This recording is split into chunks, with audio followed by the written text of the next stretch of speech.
The day is calm. The scouting mission has discovered nothing dangerous. Having outdistanced his companions, Cobb sits to rest. Does he sleep? Dream? Is it a vision? A metaphor? Or does a tortoise truly come and speak to him? He has seen somewhere the patterns that swirl upon its shell. Of course you have. This pattern is the turtle is talking to me. In the wind, in the stars, in the sea, in the storm, in the fire and the fern. We have always been here. We hold up the earth and the sky and the storm. We protect the fern and the water and the wheat. You should understand that. You protect others also. You're one of us. Can't you feel it? Bawu? Die of Destiny says that Cobb is probably my best character, so I hope this is the right choice. Are you sure I'm the one you want? Your choices throughout your lifetime have fitted you for this task. You were not born a guardian, but you have molded yourself into one, moment by moment, day by day. You are worthy to join the fellowship I speak for. Do you accept? Yes, absolutely. What happens now? While you live, nothing. Continue as you have been. After your death, we will discuss this matter further. Do I become a tortoise? The precise form is open for negotiation. That also makes it sound as though your guardians are all around. Throughout the world. Everywhere. It does, doesn't it? Be well, Cobb. We will speak again one day.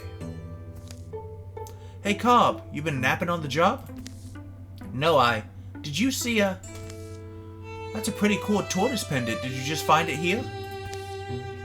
No, it's kind of a long story. Someday I'll tell you. Extra health. Sweet. Oh, he got extra health for the event, and he gets this... And he has to be the one to equip... But hey, having a wizard... My wizard is my tankiest character. It's the weirdest thing, guys.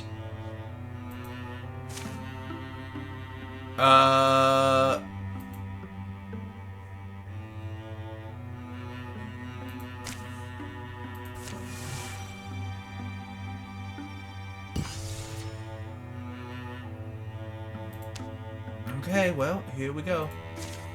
We have no choice but to go here now and see what we can do. Your calamity enemies have advanced. Damn, I don't have enough legacy points to do all this. I don't want to splash. I don't want corruption. Don't even know what the hell that is. I haven't encountered any of them, so we'll just cancel that, even though I haven't encountered really any Draven. I do like the different enemy factions and stuff. Alright, here we go. Always patrol if you can help it. Alright.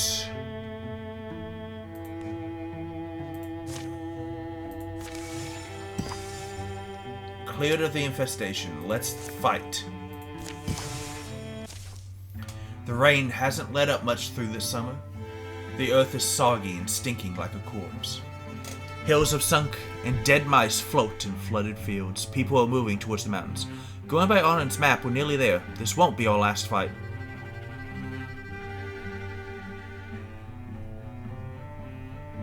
I don't know if I want to call this episode Cutting the Noose or Turtle Power. Because both of them are pretty good. Now's when we find out whether we're hooked fish or heroes. I've heard it said that to cut a noose is to gain a dangerous friend. The Gorgons are swarming these days, choking us, drowning us. This whole world is near its limit. Any chance may be the only chance. Scraw! Flublaw! We have 3 raccoons, 2 bog mules, 1 Gorgon, 1 true Gorgon, 1 Geist. kill. Oh, crap. Alright, well. I don't think I need to waste that here.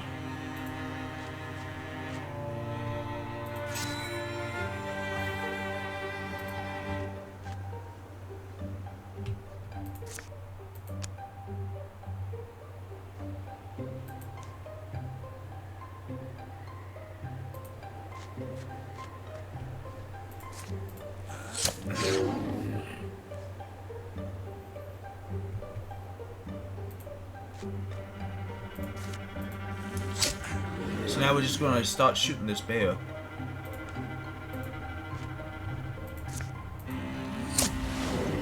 Oh yeah!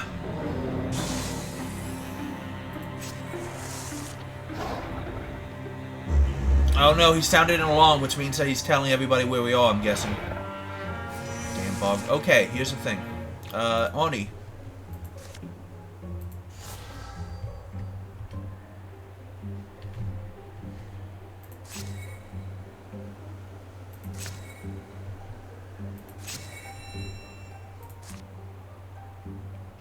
Oh, I don't want to splinter blast that.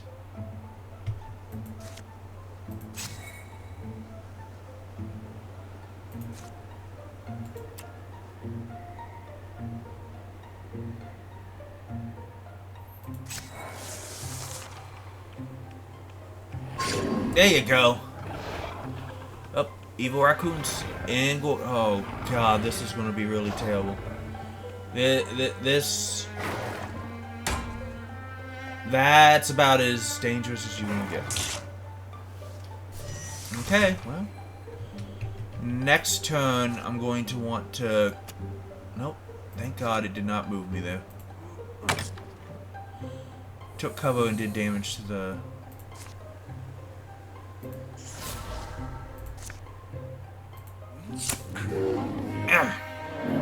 Next turn I move up, use Cone of Fire.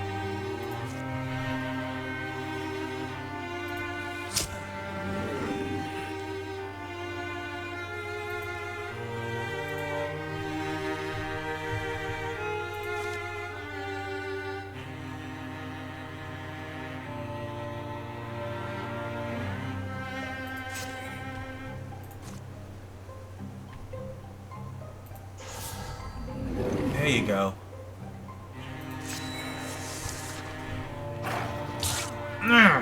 Thankfully my armor took it. Oh, it got the Gorgon. Oh, but he pinned Oni, which is not terrible. And he's destroying... I don't know what they're doing.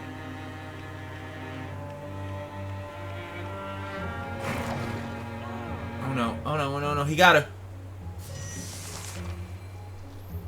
First things first, Letha, you need to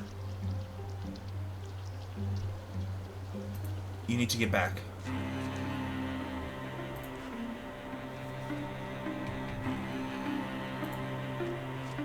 Alright.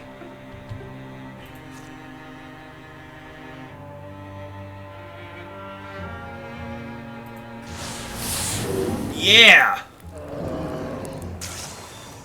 Now I also have fire to use. I need to kill that Gorgon.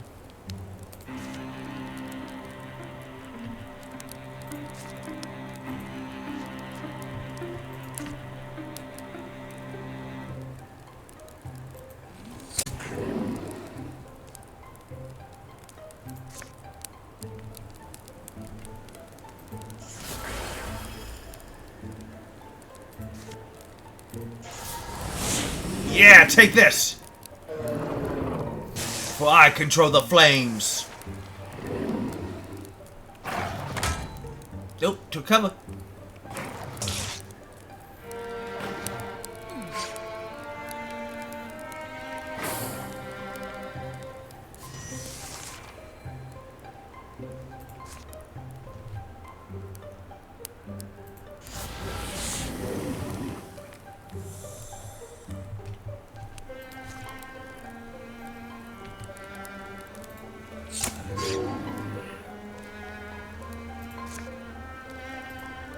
Free shot. Oh, they both dodged. Shooting star.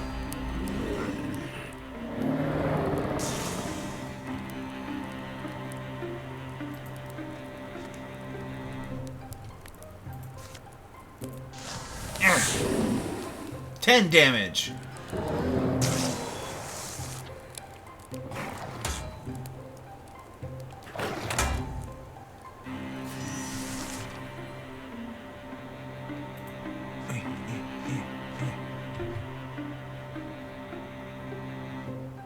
What's my other weapon? I can't hit him from there though, so. There you go. We will free this village!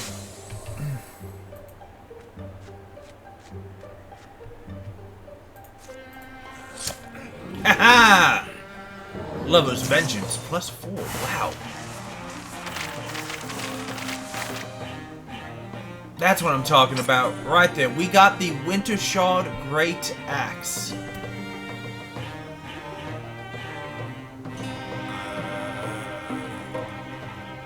It said that that's pretty good, but I don't think I have anybody who can really use it.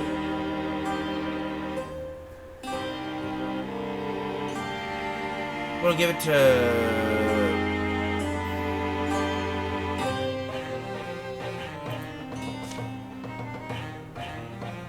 I guess in case she needs it.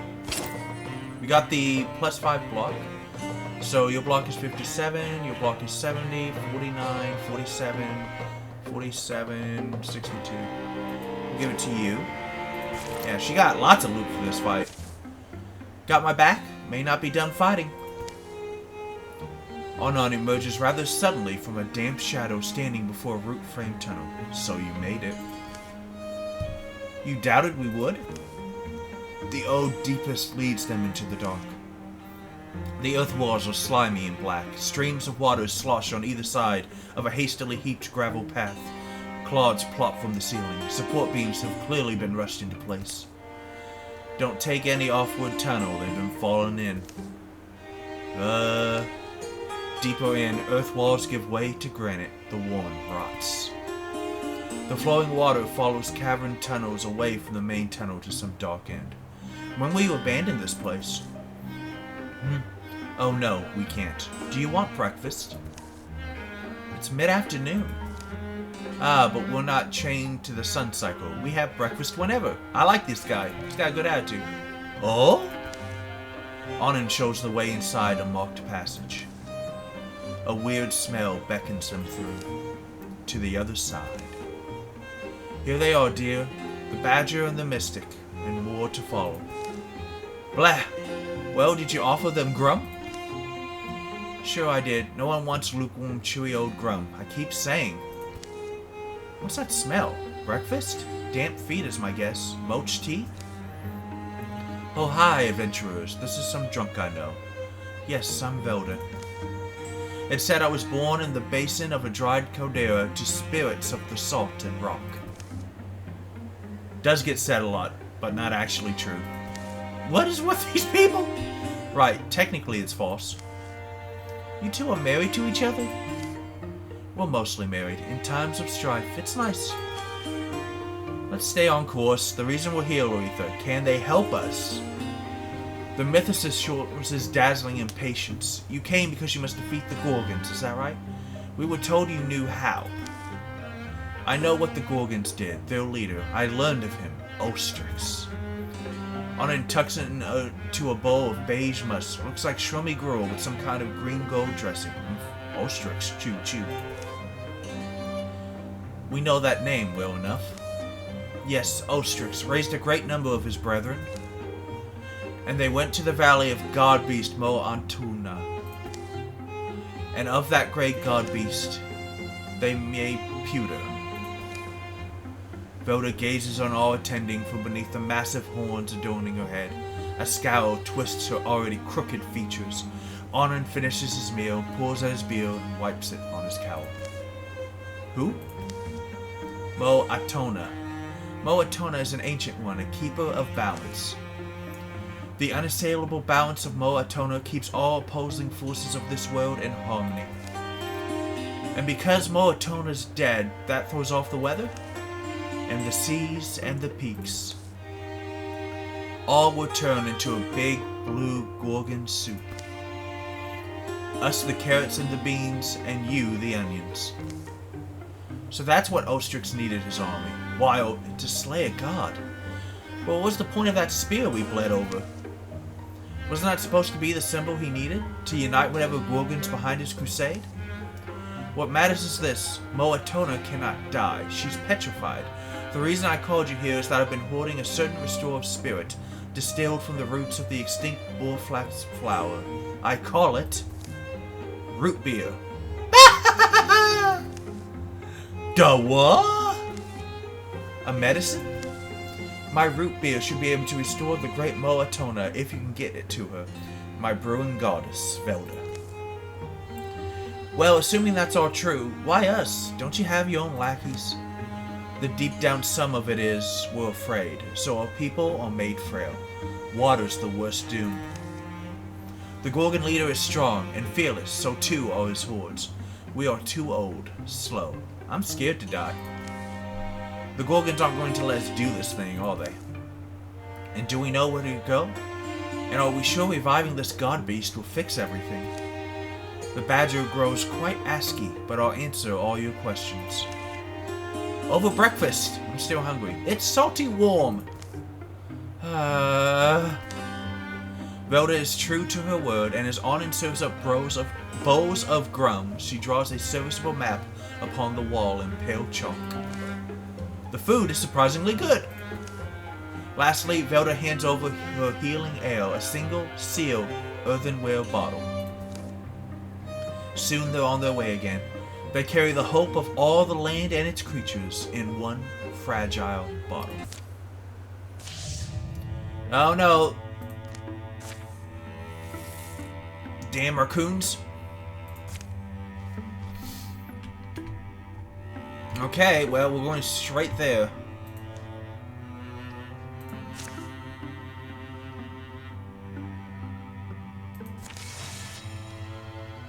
I'll let them heal on the way. Mac and Thyma went in search of an exile. Oh, it's an opportunity. Dana never told anyone. In fact, she often wondered whether it had happened at all. A death curse had been laid on her head as a girl. The words of some weird warlock whose wrath had been stirred. A vulture shrieked in Thybdana's sleep, returning each year on the night of a shadowed moon. Many years went by. As summers piled up, Thybdana began to feel a clutching hand at her heart. Death may come any night now, it seemed. So at last she confided in someone. She chose a friend, a man with whom she'd fought battles and beaten dire odds. Cottage is just up this way. They traveled to the whispered home of an exile, an old mystic reputed to have studied curses and their counters. I do wonder what. Well, there's a reason exiles got exiled, right? Exiles are often just people who made too much sense too publicly. What's his name? The one I heard was Yokon Olenglad. Hello? Oh. Hello. Heard my name.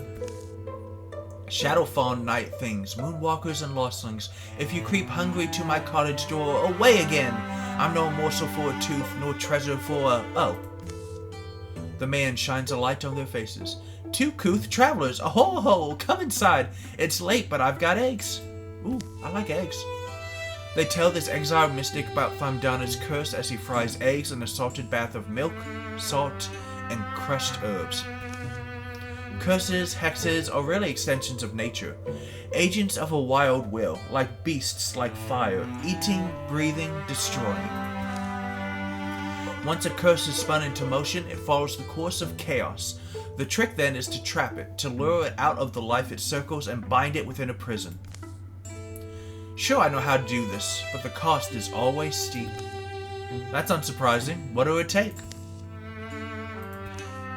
For this, there's somewhere you must go. The Die of Destiny has spoken. They set out again in the morning to find what the man has bid them fetch. I can't pull my main attack force who's trying to... Oh wow, they have to go all the way to the Mason's Crypt. But we're going to go straight to these foothills.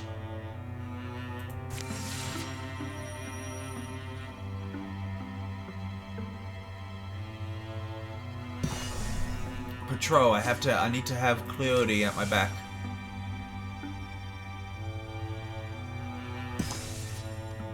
The story continues. Mac and Thymdana have arrived. A yawning cave invites them in. Hey, I'm not set on going through with this, you know? We've already come this far. Don't chicken out now. They make their way down through the dark. I'm not saying we're being fools, but do we have any reason to take that exile at his word? Well, he seemed to know what he was talking about, which I guess is admittedly strange. Exactly. Worrisome topic to be an expert in, isn't it? Anyway, look, half-broken wall here, and a chamber on the other side of it. They're able to duck and slide through a jagged crack in the ancient stonework. Was meant to be sealed, I guess. Mortar and stone crumble still more as they scrape by. How many generations ago? Mortar comes away like cake paste. On the other side. It looks like... He said it was buried. I didn't think he meant buried. It reads, Everlasting rest now cradles our bright hero Ansel Aristalis, who tore our world from the talons of a hungry evil and gave his life to free us from tyranny. Huh. So this jewel we're meant to find, it has to be buried with his bones. This is wrong, or he doesn't need it. Die of Destiny says he doesn't need it. Well, this guy doesn't need it. Let's start digging. The pair of them dig in the hard earth at the statue's feet. The cave is cool and their foreheads steam. They don't speak. Chop and scuff of shovels, echoes, grunts, and heavy breaths. Deeper and deeper, their hole widening, the soil rich smelling, smoky and sharp. And then, crack. Oops. Oops. Aww. Oh, I'm sorry. Ew. Sorry. In the earth where they dug, a green jewel glows brightly.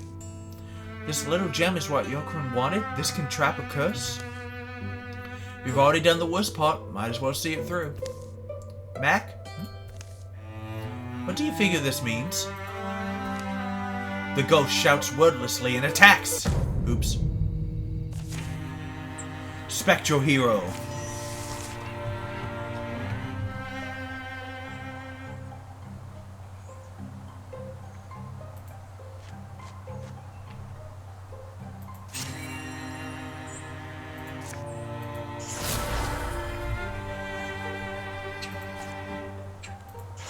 Splinter blast! Ha! Oh. Well, that was much simpler than I thought it would be. Okay. The significance of the encounter will only become clear to them later. Mac and Thymdana take the long trip back to the College of the Exile, making good time but mulling over all they've seen and done. Doubt and confusion creep over them. Still, it's not enough to turn them from their course. Well, journey's end. That wasn't so bad, was it? Now the hermit just has to do his part. Aren't you speaking too soon? I'm speaking right on time. I mean, you're not going to tell me that your Chrome the Exile was behind it all from the beginning, are you? Fast! A pair of pennywits comes a-calling. Ooh, I feel an itch in my old feathernicks. Yo, Crone, we're back. I know. Do I have to repeat that thing about my feathernicks? Here it is, the dim wheel you sent us for. It's definitely got that magic-type glow. Mac displays the Demerald, I guess, that they found buried under the hero statue. In the air, it glows green and slowly pulses with sound like the beating of vast wings in an otherwise dry, silent sky. Yes, that's the stone we need. How did you hear of this thing? You realize what we had to do to get it? Wasn't it just buried in some old hero's tomb? Yeah? Well... Right, well, but come inside, we're set to work. Back in the exile's windowless cottage, he takes the drawer and coxes open a sleepy old tomb. Translucent pages whisper by. Old silvery ink gleams in candlelight. Curses aren't something we normally see, you know? How hard is this? Yes, casting one is easier than removing one. The way releasing a bird from a cage is easier than getting it back inside. Well, and that's depending on the cage, I should say. What exactly will you be bonding with? I must fuse this jewel with the jewel, and with you, Thymdana. I'm ready now. Allow me to reach out to you. The implications of such a thing aren't entirely clear, but it seems too late for mistrust. Yokron's face goes blank for a moment, and the interfusion forms, first between him and the stone, next between bringing Thymdana in and locking them together in a strange, wobbly light. Thymdana feels a shadow presence exit her body, leaving her heart and her mind clear. There's a smell of fresh blood. For a moment, pain contorts Yokron's face and wild colors swirl under his skin. And then the shadow passes into the jewel. The bonds interfusing them fade away. It's done. I'm free! Crunch, he drops the jewel beneath and gleefully crushes it beneath his foot. Next, the house explodes. What? Yokron stands tall among the wreckage. Ah, delicious morons! Flagrant fools, feel this moment. Remember this moment. Yokron, what? Oh, please, not Yokron. Call me Vulture, Lord Vulture of Grey Mountain. For I am the Vulture Lord himself. Uh-oh. Allow me to explain. In the days before the rise of the Tree Talkers, the Star Watchers, or the Wave-Wandering Poets, in those scorched and beautiful lands, I was Vulture of Grey Mountain, who conquered all the lands and peoples within my span. My soldiers were strong and plentiful as the stones. I think I screwed up. I stooped over every town, farm, and tower, plucked every goblet of joy that pleases me. And my reign would have lasted forever if not for a certain acne-scarred thing. A guy is what he was. Ansel Aristalis, his awful and cumbersome name. Disguised, he came to me with a beautiful jewel, lied to me, and as I looked upon the gem, he spoke a rhyme. My immortal soul poured from me. My essence was imprisoned within the jewel for eternity, leaving my body.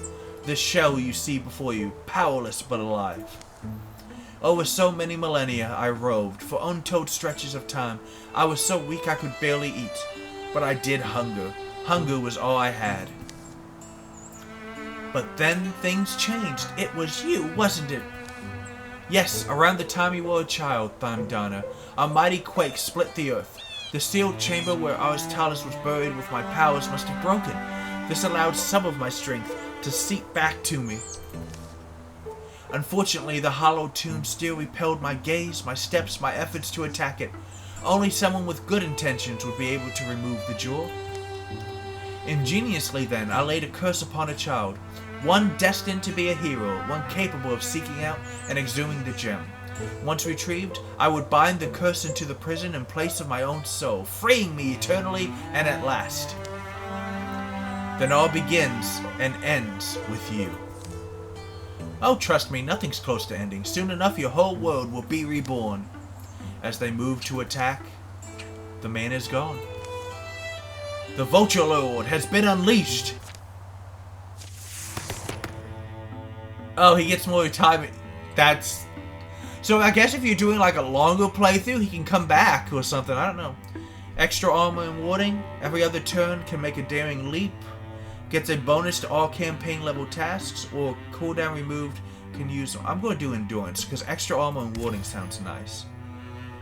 Well, shoot.